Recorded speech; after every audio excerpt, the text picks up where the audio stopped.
Hey, this is Chuck Regan with Hatch Outdoors and Hatch Pro staff, and I'm here to talk about the rigging techniques for the float and fly method.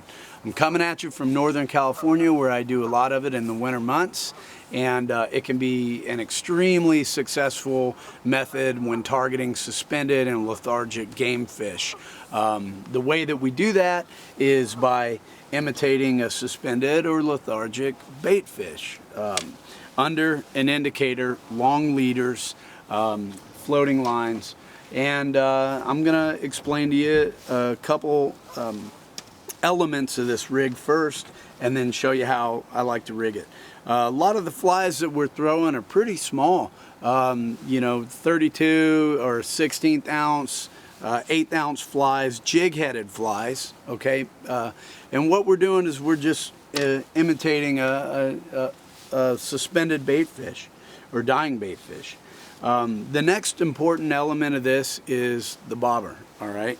I worked with Jay Cockrum of J Decatur out of Truckee, California to create this thing, and he hand turns these on a lathe, balsa wood bobbers, extremely light, extremely reactive, and absolutely the best thing that I've found for fishing with this method.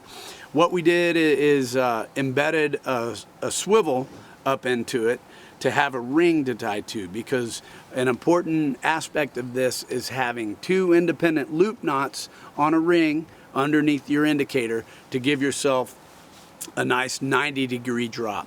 It's got to be a pretty stout, strong ring to withstand, because there's all your stress when you're on, okay? So here's how we rig the thing. I'm fishing a typically 7-weight rigs for this floating line, and I will do a piece of 20-pound blue label. This is mono here, 20-pound blue label, and I'll go anywhere from 12 to 18 inches. Loop-to-loop connection on the fly line, then non-slip loop knot there on the swivel, and then, excuse me, Ella, and then from here I'll do anywhere from 24 to 36 inches of 16-pound fluoro, the red label, and we want another loop knot there, as we talked about, giving us that straight 90-degree drop.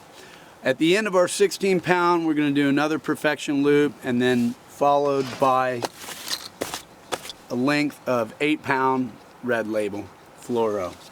Okay, perfection loop on the end of that, loop-to-loop connection there, stays nice and strong.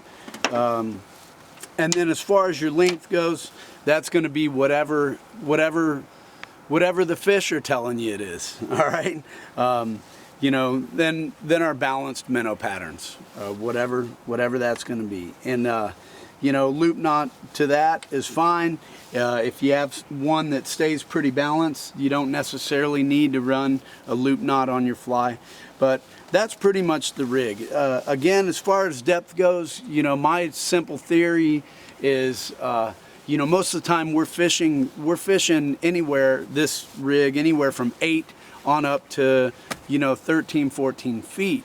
The depth that we're fishing doesn't necessarily mean we are fishing to the fish at that depth. It's more so fishing to a depth that the fish are willing to come up to. That's pretty much it in a nutshell. There's a ton more to this method. Don't be mistaken, it's not a method of just staring at a bobber. It's extremely reactive, it's very sight oriented, you got to be tuned in and focused, but it's highly successful in the cold water months. This is Chuck Regan with Hatch Outdoors. For more information and rigging techniques from other guides and pro staff, visit hatchoutdoors.com. Thanks for joining us.